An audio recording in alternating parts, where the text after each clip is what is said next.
Hello everyone, welcome to the learning nest. मैं नेहा स्वागत करती हूँ आपका अपने चैनल पर। आज की क्लास में जैसे कि हम चैप्टर 3 को डिस्कस कर चुके हैं कंप्लीट, जो कि हमारी क्लास 11th का चैप्टर है। हमने वो टॉपिक कंप्लीट कर लिया है जो कि क्लास 11th के लिए भी और पीजीटी कॉमर्स के जितने भी कॉम्पिटिटिव एग्जाम्स है सबके लिए बहुत इंपॉर्टेंट है। आज की क्लास में हम उसी के प्रैक्टिस एमसीक्यूज लगाने जा रहे हैं। आई होप आपको आज की क्लास समझ आएगी और पसंद आएगी। चलो बिना किसी डिले के स्टार्ट करते हैं।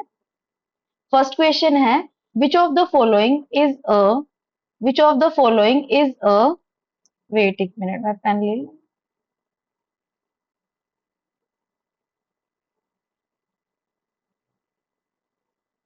which of the following is not a, क्या पूछ रहे हैं? Not a form of public sector enterprises. वो कह रहा है कि ये जो चार ऑप्शन है ना, इनमें से बता दो पब्लिक सेक्टर एंटरप्राइजेस की फॉर्म कौन सी नहीं है।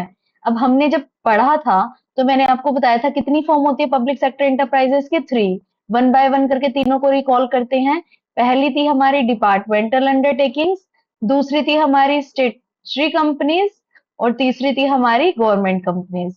अब आप अपने ऑप्शंस को देखिए, इन तीनों में से जो ऑप्शन सबसे डिफरेंट होगा वो हमारा आंसर बन जाएगा। डिपार्टमेंटल अंडरटेकिंग ये तो फॉर्म होती है, स्टेचुरी कॉर्पोरेशन ये भी फॉर्म होती है, गवर्नमेंट कंपनी ये भी फॉर्म होती है। पार्टनरशिप फर्म हमारी कोई भी पब्लिक सेक्टर एंटरप्राइजेस की फॉर्म नहीं है। तो इसका मतलब इसने नहीं पूछा था, तो डी ऑप्शन हमारा क्या बन जाएगा इस क्वेश्चन का करेक्ट आंसर। आई होप समझ आया होगा कॉन्सेप्ट। नेक्स्ट है हमारे पास, सॉरी फर्स्ट क्वेश्चन था, विच one of the following is a characteristic of public sector enterprises. कह रहा है कि इनमें से ना पब्लिक सेक्टर एंटरप्राइजेस की कैरेक्टरिस्टिक बता दो। पहला कह रहा है owned only by private, owned only by private individual. Only नहीं, जो ये है पब्लिक सेक्टर एंटरप्राइजेस है सिर्फ प्राइवेट लोगों के द्वारा, मतलब के थ्रू तो नहीं चलाई जाती। पब्लिक सेक्टर नाम से ही पता चल रहा है, पब्लिक मतलब गवर्नमेंट का एक इंपॉर्टेंट रोल है इन कंपनीज में। तो पहला क्वेश्चन, पहला जो ऑप्शन है वो तो बिल्कुल इनकरेक्ट हो गया। Owned and controlled by government, कह रहे हैं कि ओनरशिप भी हो सकती है या फिर कंट्रोल गवर्नमेंट के पास होता है, बिल्कुल होता है, तो ये ठीक है। हम बाकी ऑप्शंस को भी देख लेते हैं। ओन्ड बाय फॉरेन कंपनीज, नहीं ऐसा कुछ नहीं है। Owned by share holder only, ऐसा भी कुछ नहीं है। ओन्ड बाय शेयर होल्डर्स हो सकता है, बट ओनली लिख दिया इसने कि सिर्फ शेयर होल्डर्स के पास होती है, नहीं ऐसा नहीं है, क्योंकि गवर्नमेंट की भी तो एक इंपॉर्टेंट रोल होता है ना। अब यहाँ पर देखो इसने ओनली नहीं लिखा, क्योंकि हमने जो टाइप्स पढ़े थे उन टाइप्स में गवर्नमेंट का और प्राइवेट का समहाउ मिक्स रोल यूज हो रहा था। हमने जैसे गवर्नमेंट कंपनी पढ़ा था जिसमें 51% होल्डिंग गवर्नमेंट के पास थी, तो मैंने कहा था 49% कौन हो सकता है, प्राइवेट ओनर हो सकते हैं जो उसको लीड करेंगे। तो ओनली तो नहीं है ना गवर्नमेंट, इसने बोला ओनली शेयर होल्डर, तो ये गलत है। फॉरेन कंपनी ये भी गलत है, प्राइवेट इंडिविजुअल ये भी गलत है। Owned and control by government, यही हमारे इस ऑप्शन का क्या बन जाएगा क्वेश्चन का करेक्ट ऑप्शन। सेकंड हमने पहले ही कर लिया था। थर्ड पर आते हैं, विच one of the following public sector enterprises is considered the oldest form. इनमें से ओल्डेस्ट फॉर्म बताओ। तो ये जो क्वेश्चन बना हुआ है ना, एनसीईआरटी में जब हम पेजेस पढ़ते हैं फर्स्ट इस चैप्टर को, तो एनसीईआरटी में बिल्कुल स्ट्रेट फॉरवर्ड लिखा हुआ है। जब हम डिपार्टमेंटल अंडरटेकिंग के बारे में पढ़ते हैं, this is one of the oldest form. Departmental undertaking की एक्सप्लेनेशन में बिल्कुल क्लियर कट लिखा होता है, this is one of the oldest form of public sector enterprises. Oldest form कौन सी है? Departmental undertaking. ये थोड़ा सा याद करने वाला ही क्वेश्चन था। जब हम थ्योरी पढ़ते तो ध्यान देने वाली बात थी कि इन तीनों में से सबसे पुरानी डिपार्टमेंटल अंडरटेकिंग ही है। तो इस क्वेश्चन का आंसर क्या बन जाएगा? सी ऑप्शन इसका आंसर बन जाएगा। नेक्स्ट क्वेश्चन है, अ departmental undertaking is directly under the control of. अब डिपार्टमेंटल अंडरटेकिंग को फटाफट से 1 मिनट में रिवाइज करते हैं। डिपार्टमेंटल अंडरटेकिंग क्या थी? जो ना गवर्नमेंट के किसी डिपार्टमेंट की अंडर वर्क करती थी। इसको सारी की सारी जो फंडिंग मिलती थी, मतलब जो पैसा मिलता था, वो पूरा का पूरा कौन एलोकेट करती थी? गवर्नमेंट करती थी। इसके ऊपर पूरा का पूरा कंट्रोल किसका होता है? गवर्नमेंट का होता है। इसमें जो लोग हैं उनकी रिक्रूटमेंट, उनके सिलेक्शन का काम भी कौन करता है? गवर्नमेंट। उनका जो पे स्केल है वो डिसाइड करने का काम भी कौन करता है? गवर्नमेंट। तो ओवरऑल कंक्लूजन क्या निकला कि जो डिपार्टमेंटल अंडरटेकिंग है उसके अंदर सारा का सारा काम, पूरा का पूरा काम किसके पास होता है? गवर्नमेंट के हाथों में ही होता है, गवर्नमेंट के स्पेसिफिक डिपार्टमेंट के हाथों में होता है। तो वो कह रहा है departmental undertaking is directly under the control of private, बिल्कुल भी नहीं। गवर्नमेंट मिनिस्ट्री, बिल्कुल ठीक है। Board of director elected by employ, नहीं है। फॉरेन इन्वेस्टर, नहीं है। तो डिपार्टमेंटल अंडरटेकिंग का क्या आ जाएगा option, government ministry. I hope clear होगा। नेक्स्ट क्वेश्चन है, which one of the following is an example of departmental undertaking. जब मैंने आपको ये टॉपिक करवाया था एग्जाम्पल से मैंने आपको बताया था, देखो जब भी हम कोई टॉपिक पढ़ते हैं हमें एनसीईआरटी के एग्जाम्पल तो अच्छे से पता होने ही होने चाहिए, क्योंकि एनसीईआरटी के एग्जाम्पल सीधा पूछे जाते हैं हमारे कॉम्पिटिशन एग्जाम्स में। तो एनसीईआरटी में क्या एग्जाम्पल था, एक रेलवेज का एग्जाम्पल था, एक पोस्टल डिपार्टमेंट का एग्जाम्पल था, पोस्ट ऑफिस एंड पोस्टल का। तो ये आपको एग्जाम्पल अच्छे से याद होनी चाहिए डिपार्टमेंटल अंडरटेकिंग के। तो अब देख लेते हैं कि कौन सा एग्जाम्पल पूछ रहा है। एलआईसी नहीं है तो स्टेचरी कंपनी है, बताया था मैंने। एलआईसी एक्ट 1956 के अंडर बनी थी। इंडियन रेलवेज बिल्कुल ठीक है। मारुति सुजुकी ये भी हमारी क्या है, ये भी हमारी डिपार्टमेंटल अंडरटेकिंग का एग्जाम्पल नहीं, ये हमारा कॉर्पोरेट है। टाटा मोटर्स ये भी हमारी जॉइंट स्टॉक कंपनी है। तो इंडियन रेलवेज हमारा क्या बन जाएगा इस क्वेश्चन का करेक्ट आंसर। तो बी इसका क्या बन जाएगा करेक्ट आंसर। नेक्स्ट है, which one of the following is the major feature of departmental undertaking. कह रहा है कि इन चारों में से ना ये बताओ कि सबसे मोस्ट इंपॉर्टेंट फीचर कौन सी है। सेपरेट लीगल एंटिटी, यहाँ तो बिल्कुल भी सेपरेट लीगल एंटिटी नहीं होती, क्योंकि ये तो गवर्नमेंट का ही हिस्सा माना जाती है। कंप्लीट ऑटोनॉमी, यहाँ तो बिल्कुल भी ऑटोनॉमी नहीं होती, फ्रीडम नहीं होती। ऑटोनॉमी मतलब फ्रीडम, कि क्या फ्रीडम है गवर्नमेंट से, बिल्कुल भी नहीं, सब कुछ गवर्नमेंट के पास है। Direct control of concern ministry बिल्कुल ठीक है। जैसे रेलवे डिपार्टमेंट है, किस मिनिस्ट्री के अंडर आता है, रेलवे मिनिस्ट्री के अंडर आता है। जो हमारा रेल परिवहन मंत्री है उसके अंदर आता है पूरा का पूरा डिपार्टमेंट। तो डायरेक्ट कंट्रोल है कंसर्न मिनिस्ट्री का, ये बिल्कुल करेक्ट फीचर है। Ownership bye private share holder ऐसा कुछ भी नहीं है। तो क्या आप इस क्वेश्चन का आंसर बन जाएगा सी, इसका आंसर बन जाएगा। नेक्स्ट क्वेश्चन है, the employees of a departmental undertaking are generally. जब मैंने अभी इसकी फीचर्स बताई तो बताया था कि जो डिपार्टमेंटल अंडरटेकिंग के एम्प्लॉइज हैं उनकी हायरिंग कौन करता है, उनकी हायरिंग गवर्नमेंट के थ्रू ही की जाती है। और उनको क्या माना जाता है, क्या प्राइवेट एम्प्लॉइज, नहीं, उनको क्या माना जाता है गवर्नमेंट एम्प्लॉइज माना जाता है। बेसिकली इनको माना जाता है कि ये सिविल सर्वेंट्स जो होते हैं ना, वो इनकी जो सीनियर पोजीशन है उन पे उनको हायर किया जाता है। जो सिविल सर्वेंट्स होते हैं उनकी सीनियर पोजीशन पर उनको हायर किया जाता है। तो ये पूरे के पूरे क्या होते हैं गवर्नमेंट एम्प्लॉइज। तो बी क्या बन जाएगा इस क्वेश्चन का करेक्ट आंसर बन जाएगा। नेक्स्ट क्वेश्चन है, which one of the following is a merit. वो पूछ रहे डिपार्टमेंटल अंडरटेकिंग की ना मेरिट बता दो। Complete secrecy of government activity, कह रहे कि सिक्रेसी रहती है गवर्नमेंट एक्टिविटीज की, ऐसा तो कुछ भी नहीं है। ग्रेटर पब्लिक अकाउंटेबिलिटी, यस, ये जो मिनिस्ट्री होती है ना, ये जो डिपार्टमेंट्स होते हैं जो गवर्नमेंट के अंडर काम करते हैं ना, पब्लिक के लिए पूरा का पूरा अकाउंटेबल होते हैं। कंप्लीट इंडिपेंडेंसी फ्रॉम गवर्नमेंट नहीं, डिपेंडेंसी आएगा, इंडिपेंडेंसी नहीं है डिपेंडेंसी है यहाँ पर, कि डिपेंडेंट होते हैं गवर्नमेंट पर। नो पॉलिटिकल इंटरफेरेंस बिल्कुल भी नहीं, 100 की 100% गवर्नमेंट की बार बार इंटरफेरेंस रहती है इनमें।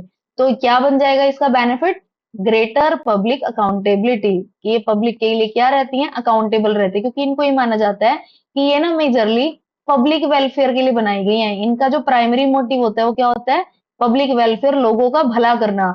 सेकेंडरी मोटिव होता है इनका प्रॉफिट कमाना, प्राइमरी मोटिव तो इनका पब्लिक वेलफेयर है। जब पब्लिक वेलफेयर इनका मोटिव है तो पब्लिक के लिए क्या रहेंगी अकाउंटेबल। अकाउंटेबल मतलब आंसरेबल, हमेशा इनकी जवाबदेही रहती है किसको, जनरल पब्लिक को।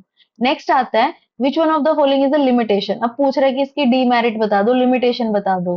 पहले ये पब्लिक अकाउंटेबिलिटी, ये तो मेरिट है ना, ये तो बेनिफिट है, ये पब्लिक के लिए अकाउंटेबल रहते हैं। गवर्नमेंट कंट्रोल, कह रहे कि गवर्नमेंट का कंट्रोल रहता है, ये तो फीचर मानी जा सकती है। गवर्नमेंट कंट्रोल डीमेरिट नहीं ले सकते आप इसको। लैक ऑफ फ्लेक्सिबिलिटी, ये बिल्कुल ठीक है, कि आप ना अपने आप से कोई डिसीजन नहीं ले सकते, आपको हर डिसीजन किसके थ्रू लेना पड़ेगा, जो गवर्नमेंट के नॉर्म्स होंगे, गवर्नमेंट की पॉलिसी होंगी उसके थ्रू। तो यहाँ पर ना इस लिमिटेशन को ये ज्यादा जस्टिफाई कर रही है वाला ऑप्शन, लैक ऑफ फ्लेक्सिबिलिटी। यहाँ पर फ्लेक्सिबिलिटी नहीं होती है, जो रूल्स रेगुलेशंस है उसी के अंडर रहते हुए, उसी के दायरे में रहते हुए हमें सारा काम करना पड़ता है। गवर्नमेंट कंट्रोल एक फीचर मान सकते हो, ये लिमिटेशन को जस्टिफाई नहीं करता। गवर्नमेंट ओनरशिप भी ये फीचर हो सकती है, लिमिटेशन को जस्टिफाई नहीं करता। तो यहाँ पर लिमिटेशन पूछा था तो लैक ऑफ फ्लेक्सिबिलिटी क्या बन जाएगा इसका करेक्ट आंसर। नेक्स्ट है, departmental undertaking are most suitable for activities that, किन के लिए ज्यादा सुटेबल है, require secrecy and strict government control. जहां पर ज्यादा गवर्नमेंट का कंट्रोल हो और गवर्नमेंट पॉलिसी की सिक्रेसी हो वहां पर सुटेबल है, हो सकता है आगे भी पढ़ते हैं। रिक्वायर ओनली प्राइवेट इन्वेस्टमेंट, ये तो गलत है, सारा पैसा गवर्नमेंट का होता है तो प्राइवेट इन्वेस्टमेंट की बात ही नहीं है। हैव नो पब्लिक इंपॉर्टेंस, ये भी गलत है, जहां पर पब्लिक को इंपॉर्टेंस दी जाती है। आर एक्सक्लूसिवली प्रॉफिट ओरिएंटेड, ये भी बिल्कुल गलत है। कई बार ऐसे होता है कि ऑप्शंस ना थोड़े से कंफ्यूजिंग होते हैं, हमने जो पढ़ा होता है बिल्कुल एग्जैक्ट नहीं होता, तो बेटर क्या रहता है, हमें ना वन बाय वन करके एक बार सारे ऑप्शंस को स्क्रॉल करना चाहिए। सारे ऑप्शन को एनालिसिस करने के बाद हमें जो सबसे बेटर लग रहा है, सबसे बेस्ट लग रहा है, हमें उसको सिलेक्ट करना चाहिए। तो जब हमने पहला पढ़ा, हमें डाउट था कि ये हो सकता है, तो मैंने बी, सी और डी पढ़े। ये मुझे पता चल गया ये 100% नहीं हो सकते। जब ये नहीं हो सकते, तो इसका मतलब ए क्या बन जाएगा, इसका करेक्ट आंसर। नेक्स्ट क्वेश्चन है, स्टेचुरी कंपनी क्या, कुछ क्वेश्चन पहले स्टेचुरी कंपनी का मीनिंग बताती हूँ। स्टेचुरी कंपनी क्या होती है, जो किसी गवर्नमेंट के प्रॉपर एक्ट के थ्रू या पार्लियामेंट लेजिस्लेचर के थ्रू फॉर्म होती है। पार्लियामेंट लेजिस्लेचर के थ्रू या गवर्नमेंट के एक्ट के थ्रू फॉर्म होती है। जैसे अगर मैं बात करूं एलआईसी, एलआईसी एक्ट 1956 के अकॉर्डिंग बनी। जैसे अगर मैं बात करूं आरबीआई, आरबीआई 1934 के एक्ट के अकॉर्डिंग बना। तो मतलब इन्हें बोलते हैं हम statutory company.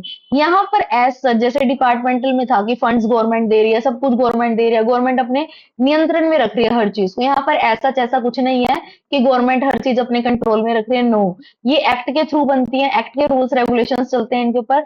As such government का कंट्रोल यहाँ पर नहीं होता है। तो स्टेचुरी कॉर्पोरेशन, उसने चार ऑप्शन दिए। पहला है स्पेशल एक्ट ऑफ पार्लियामेंट और स्टेट लेजिस्लेचर, बिल्कुल ठीक। ये पार्लियामेंट और स्टेट लेजिस्लेचर के एक्ट के थ्रू बनती है, बिल्कुल ठीक है। बाकी ऑप्शंस को भी स्टिल हम एक बार देखते हैं। Partnership agreement, no. Memorandum of association, no. Private contract, no. तो हमारा स्टेचुरी कंपनी का क्या बन जाएगा, special act of state legislature. I hope समझ आया होगा। नेक्स्ट क्वेश्चन है, which one of the following gives the statutory company its legal status. अब स्टेचुरी कंपनी को ना लीगल स्टेटस कैसे मिलता है, लीगल स्टेटस उस एक्ट के थ्रू मिलता है जिस एक्ट के थ्रू इनका फॉर्मेशन हुआ है। ऑब्वियस सी बात है, ये पूछ रहा है कि स्टेचुरी कंपनी को लीगल स्टेटस कैसे मिलता है। तो जिस एक्ट के थ्रू इस स्टेचुरी कंपनी का फॉर्मेशन हुआ है, उसी एक्ट के थ्रू इसको क्या मिलता है, लीगल स्टेटस। पहला पूछ रहा है companies act, no. Companies act किससे रिलेटेड है, हमारी थर्ड काइंड की कंपनी से रिलेटेड है, गवर्नमेंट कंपनी से। स्पेशल एक्ट बिल्कुल सही है। Partnership act, no. Contract act, no. तो इस क्वेश्चन का करेक्ट आंसर क्या बन जाएगा, by the special act. Next question है, अ स्टेचुरी कंपनी हैज, वो पूछ रहा है कि क्या स्टेचुरी कंपनी में क्या फीचर है। नो सेपरेट लीगल एंटिटी, बिल्कुल गलत। सेपरेट लीगल एंटिटी बिल्कुल सही, कि इसके अकॉर्डिंग जो बिजनेस है और जो ओनर है, दोनों क्या माने जाते हैं, बिल्कुल अलग अलग माने जाते हैं। तो सेपरेट लीगल एग्जिस्टेंस बिल्कुल ठीक है। यही इसका वाइसे वर्सा, डिपार्टमेंटल अंडरटेकिंग में कोई सेपरेट लीगल एग्जिस्टेंस नहीं होता, एंटिटी नहीं होती। गवर्नमेंट और डिपार्टमेंटल अंडरटेकिंग एक ही मानी जाती है, बट यहाँ पर सेपरेट लीगल एग्जिस्टेंस है। तो ये हमारा क्या बन जाएगा, करेक्ट आंसर। बाकी भी देख लेते हैं, ओनली टेम्परेरी एग्जिस्टेंस नहीं, नो फाइनेंशियल इंडिपेंडेंस नहीं, ऐसा कुछ नहीं है। नेक्स्ट नेक्स्ट ऑप्शन है हमारे पास, which one of the following is an example of statutory corporation. कह रहा है कि स्टेचुरी कॉर्पोरेशन का एग्जाम्पल बता दो। एलआईसी मैंने अभी एक्सप्लेनेशन में बताया, एलआईसी हमारी एलआईसी एक्ट 1956 के अंदर सेटअप हुई थी। ये स्पेशल एक्ट हो गया हमारा स्टेट लेजिस्लेचर का। तो एलआईसी इसका सही एग्जाम्पल है। इंडियन रेलवे ये तो डिपार्टमेंटल अंडरटेकिंग है, डिपार्टमेंटल है ना, अभी बताया था मैंने। डिपार्टमेंट ऑफ पोस्ट, ये भी हमारी डिपार्टमेंटल अंडरटेकिंग है। टाटा मोटर्स ये हमारी कंपनी है, तो ये तीनों नहीं है। यहाँ पर इसका आंसर क्या बन जाएगा, एलआईसी। नेक्स्ट है हमारे पास, which feature distinguishes statutory corporation from a departmental undertaking. इन दोनों की एक फीचर बताओ जो इन दोनों में एक डिफरेंस क्रिएट करती है। गवर्नमेंट ओनरशिप, कि गवर्नमेंट की ओनरशिप कहाँ है कहाँ नहीं। नेक्स्ट है पब्लिक पर्पस। नेक्स्ट है सेपरेट लीगल एंटिटी, बिल्कुल सही, ये वाली जस्टिफी। देखो कई बार ना हमें पहला ही ऑप्शन पढ़कर, जैसे अब ये गवर्नमेंट ओनरशिप है, कोई बच्चा इसको भी टिक कर देगा कि डिपार्टमेंटल में गवर्नमेंट की ओनरशिप होती है, वहां पर ऐसे गवर्नमेंट की ओनरशिप नहीं होती, तो ये फीचर ठीक है। बट मैंने अभी भी बोला, आपको पहले चारों ऑप्शन अच्छे से देखने हैं। जिस ऑप्शन की कंपैरेटिवली ज्यादा वेटेज होगी, जो आपके स्टेटमेंट क्वेश्चन को बेटर जस्टिफिकेशन कर रहा होगा, आपको उसी क्वेश्चन के आंसर को टिक करना चाहिए। तो सेपरेट लीगल एंटिटी बिल्कुल सही आंसर है इसका, क्योंकि हमारी जो डिपार्टमेंटल अंडरटेकिंग है उसमें कोई सेपरेट लीगल एंटिटी नहीं होती है, और स्टेचुरी कंपनी में सेपरेट लीगल एंटिटी होती है। पब्लिक अकाउंटेबिलिटी ये भी नहीं जस्टिफाई करा, तो सेपरेट लीगल एंटिटी क्या बन जाएगा इस क्वेश्चन का करेक्ट आंसर। नेक्स्ट है, a statutory company generally enjoys, क्या एंजॉय करती है। देखो स्टेचुरी कंपनी में ना कोई भी ना कंट्रोल नहीं होता है सच गवर्नमेंट का। तो आप ना अपने आप में फ्रीडम इंजॉय करते हो, आप अपने डिसीजन खुद ले सकते हो। मार्केट में कोई अपॉर्चुनिटीज आए, उनका एडवांटेज लेना ले सकते हो। कोई थ्रेट्स आए, उनको कैसे फेस ऑफ करना है, हर डिसीजन अपने आप से ले सकते हो। जबकि डिपार्टमेंटल अंडरटेकिंग में क्या है, आपको डिसीजन गवर्नमेंट के अकॉर्डिंग लेना पड़ेगा। जो आपका हेड ऑफ डिपार्टमेंट होगा, जो आपकी मिनिस्ट्री जिसके अंदर आप हो, जो वो रूल्स रेगुलेशंस देगी, आपको अकॉर्डिंगली फंक्शनिंग करनी होगी। यहाँ पर आप फ्रीडम है आपके पास। तो पहला है ग्रेटर ऑपरेशनल ऑटोनॉमी, बिल्कुल ठीक है। नो ऑटोनॉमी गलत है। कंप्लीट प्राइवेट ओनरशिप जस्टिफाई नहीं कर रहा। नो लीगल स्टेटस जस्टिफाई नहीं कर रहा। तो क्या है हमारे पास, क्या इंजॉय करती है statutory company? Comparatively operational freedom होती है यहाँ पर। नेक्स्ट है हमारे पास, which one of the following is a limitation of statutory corporation. कह रहा है कि इनमें से ना लिमिटेशन बता दो, स्टेचुरी कॉर्पोरेशन की कौन सी लिमिटेशन है। सेपरेट लीगल एंटिटी है तो लिमिटेशन नहीं है ना, ये तो फीचर है। ये तो क्या है, फीचर है। ऑपरेशनल ऑटोनॉमी, ये भी लिमिटेशन नहीं है, ये भी क्या है, एक फीचर है, करेक्टरिस्टिक है। पॉलिटिकल इंटरफेरेंस, ये बता रहा है कि लिमिटेशन बता दो स्टेचुरी कंपनी की क्या है। देखो परपेचुअल सक्सेशन, देखो इसने कहा है कि जैसे हमने बोला कि जो स्टेचुरी कंपनी है वो ऑटोनॉमी भी इंजॉय करती है, और वहां पर ना, बट जैसे पॉलिटिकल इंटरफेरेंस होता है समटाइम्स ना, इम्पैक्ट तो करता है। तो मतलब जैसे ये है, जैसे हम क्या बोल सकते हैं कि जैसे मैंने बोला कि स्टेचुरी जो कॉरपोरेशंस है वो गवर्नमेंट के थ्रू, मतलब पब्लिक सेक्टर अंडरटेकिंग्स का तो पार्ट है ही है। बट एज सच ना गवर्नमेंट का इतना रोल नहीं होता जितना डिपार्टमेंटल अंडरटेकिंग में होता है। जैसे हमने तीन फॉर्म्स पढ़ी थी, एक डिपार्टमेंटल जो पूरी की पूरी गवर्नमेंट के थ्रू ही रन होती है, एक गवर्नमेंट कंपनी जो थर्ड फॉर्म है जिसके अंदर क्लियर कट है 51%। यहाँ पर ना कंपैरेटिवली ऑपरेशनल फ्रीडम तो होती है, बट उसने पूछा कि एक लिमिटेशन बता दो। तो लिमिटेशन में ना हमें यही दिखती है कि पॉलिटिकल इंटरफेरेंस कई बार आ जाता है बीच में। देखो सेपरेट लीगल एंटिटी तो कहीं से आपको लिमिटेशन नहीं लग रही। ऑपरेशनल ऑटोनॉमी तो देखो बेनिफिट और फीचर है। परपेचुअल सक्सेशन बेनिफिट और फीचर है कि परपेचुअल सक्सेशन है, लगातार चलेगी। तो ये तीनों पॉइंट ना, ये फीचर को जस्टिफाई कर रहा है, ये बेनिफिट को जस्टिफाई कर रहा है, ये भी बेनिफिट को जस्टिफाई कर रहा है। तो हमारे पास ना लिमिटेशन के लिए क्या जस्टिफाइबल आंसर है यहाँ पर, पॉलिटिकल इंटरफेरेंस, कि समहाउ कई बार गवर्नमेंट का यहाँ पर एक इंपॉर्टेंट इंटरफेरेंस देखने को मिल जाता है। तो सी इसका क्या बन जाएगा करेक्ट आंसर। नेक्स्ट क्वेश्चन है, which of the following is true, किसके रिगार्डिंग पूछ रहा है, स्टेचुरी कंपनी के रिगार्डिंग इन चारों में से बता दो कौन सी स्टेटमेंट ट्रू है। They are created under companies act, no. Companies act के अंडर कौन क्रिएट होती है, गवर्नमेंट कंपनी, जो मैं थर्ड पार्ट पढ़ाऊंगी वो क्रिएट होती है किसके अंडर, कंपनीज एक्ट के अंदर। They are created by special statute, yes, ये इंस्टीट्यूट का मतलब एक्ट, कि ये स्पेशल एक्ट जो पार्लियामेंट का होता है उसके थ्रू क्रिएट होती है, बिल्कुल ठीक है। They are owned by private shareholder, no. They have no legal entity, कि क्या इनकी कोई लीगल एंटिटी है, नहीं है, नो। तो इसने पूछा कि ये बताओ कि इनके रिगार्डिंग जो सबसे बेस्ट ट्रू स्टेटमेंट है वो बताओ। तो they are created by a special institute, मतलब स्पेशल एक्ट के थ्रू क्या होती है, क्रिएट होती है। नेक्स्ट है, a government company is formed under. अब गवर्नमेंट कंपनी को डिस्कस करते हैं। गवर्नमेंट कंपनी होती क्या है, गवर्नमेंट कंपनी वो होती है जिसको हम किसके अंदर फॉर्म करते हैं, कंपनीज एक्ट के अंडर फॉर्म करते हैं। गवर्नमेंट कंपनी में ना बेसिकली क्या होता है, जो गवर्नमेंट होता है उसकी ना शेयर होल्डिंग होती है कम से कम एट लीस्ट 51%। वो 51 से ज्यादा हो सकते हैं बट 51 से कम नहीं हो सकती। इसका मतलब जब एट लीस्ट 51% है, तो इसका मतलब जो रिमेनिंग 49% और लेस देन 49% है वो किसकी हो सकती है, प्राइवेट होल्डर्स की हो सकती है। किसकी हो सकती है, प्राइवेट होल्डर्स की हो सकती है। तो वो पूछ रहा है कि गवर्नमेंट कंपनी कैसे फॉर्म होती है, कंपनीज एक्ट के थ्रू, बिल्कुल ठीक है। पार्टनरशिप एक्ट नहीं, स्पेशल एक्ट के थ्रू तो स्टेचुरी कंपनी बनती है, और आरबीआई जो है वो स्टेचुरी कंपनी का एग्जाम्पल है। तो ये तीनों तो नहीं है। ए हमारा क्या बन जाएगा इस क्वेश्चन का correct answer. Next option, next question है, for a company to be called a government company at least what percentage of paid up share capital must be held by government. अभी बताया मैंने, एट लीस्ट गवर्नमेंट के पास कितनी holding होनी चाहिए, 51%। कितनी holding होनी चाहिए, 51%। 26 नहीं, 49 नहीं, 51 बिल्कुल ठीक है, और 75 नहीं। तो आंसर क्या बन जाएगा, 51%। नेक्स्ट क्वेश्चन है, a subsidiary of a government company can also be considered. कह रहा है कि कोई सब्सिडरी है गवर्नमेंट कंपनी की, तो उसको क्या माना जाएगा, उसको भी गवर्नमेंट कंपनी माना जाएगा। क्या माना जाएगा, गवर्नमेंट कंपनी। पढ़ लेते हैं, प्राइवेट कंपनी नहीं, गवर्नमेंट कंपनी बिल्कुल ठीक, पार्टनरशिप फर्म नहीं, डिपार्टमेंटल अंडरटेकिंग नहीं। तो सबसे जो जस्टिफाई कर रहा था इस स्टेटमेंट को, कई बार ऐसे होता है समटाइम्स पेपर में जो क्वेश्चन आता है हम कंफ्यूज हो जाते हैं कि उसका एग्जैक्ट आंसर क्या होगा। बट मैं बार बार यही चीज बोलती हूँ, हमें हमेशा चारों ऑप्शंस को अच्छे से स्टडी करना चाहिए। स्टडी करने के बाद जो हमारे स्टेटमेंट को ज्यादा बेहतर बेहतर तरीके से जस्टिफाई कर रहा हो, वही हमारे क्वेश्चन का क्या बनता है, आंसर। तो यहाँ पर इस स्टेटमेंट को बी, गवर्नमेंट कंपनी, ज्यादा जस्टिफाई कर रहा था। नेक्स्ट है, which one of the following is an example of government company. Example बता दो किसका, गवर्नमेंट कंपनी का। बहल की बात करें, भारत हैवी इलेक्ट्रॉनिक्स लिमिटेड, तो ये हमारा गवर्नमेंट कंपनी का एग्जाम्पल है। रेलवेज हमारा किसका एग्जाम्पल है, डिपार्टमेंटल अंडरटेकिंग का। एलआईसी हमारा किसका एग्जाम्पल है, स्टेचरी कॉर्पोरेशन का। डिपार्टमेंट ऑफ पोस्ट भी किसका एग्जाम्पल है, डिपार्टमेंटल अंडरटेकिंग का। तो इस क्वेश्चन का हमारा करेक्ट आंसर क्या बन जाएगा, बहल।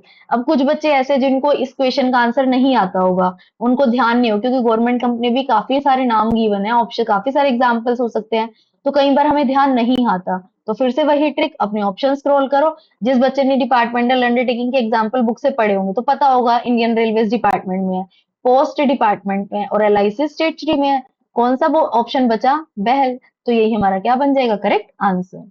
नेक्स्ट क्वेश्चन है, which one of the following is major advantage of government company. Government company की ना मेजर एडवांटेज बताओ। पहला कह रहा है it combines business flexibility with government ownership, बिल्कुल ठीक।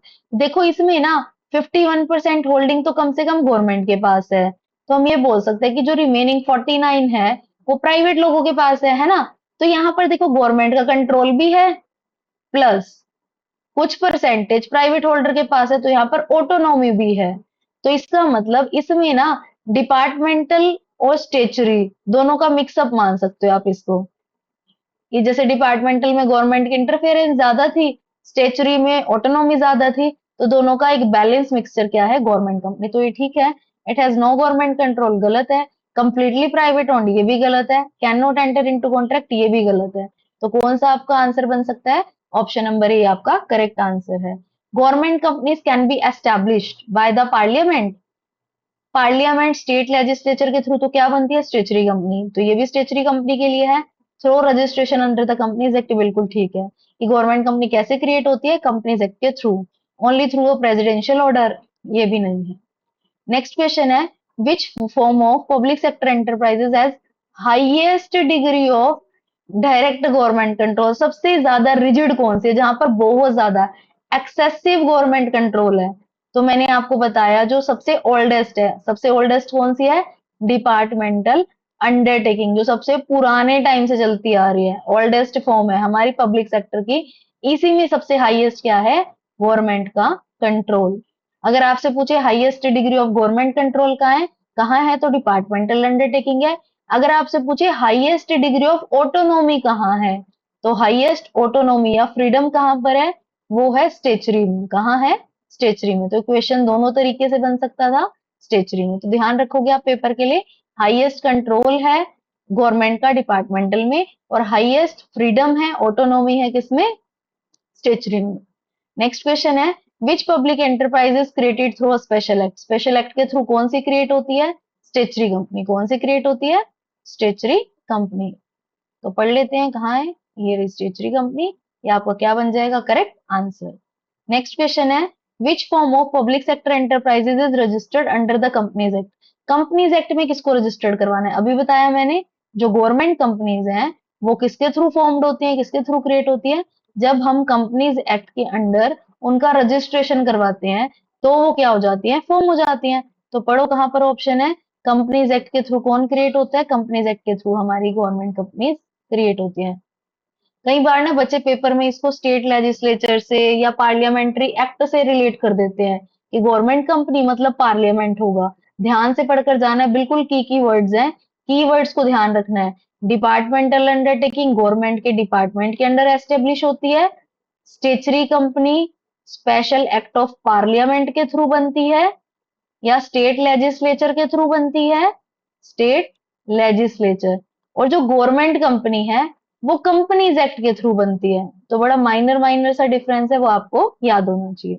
नेक्स्ट है, which one of the following correctly matches with the enterprises in the basis of formation. Departmental undertaking पूछ रहा है, कंपनीज एक्ट गलत।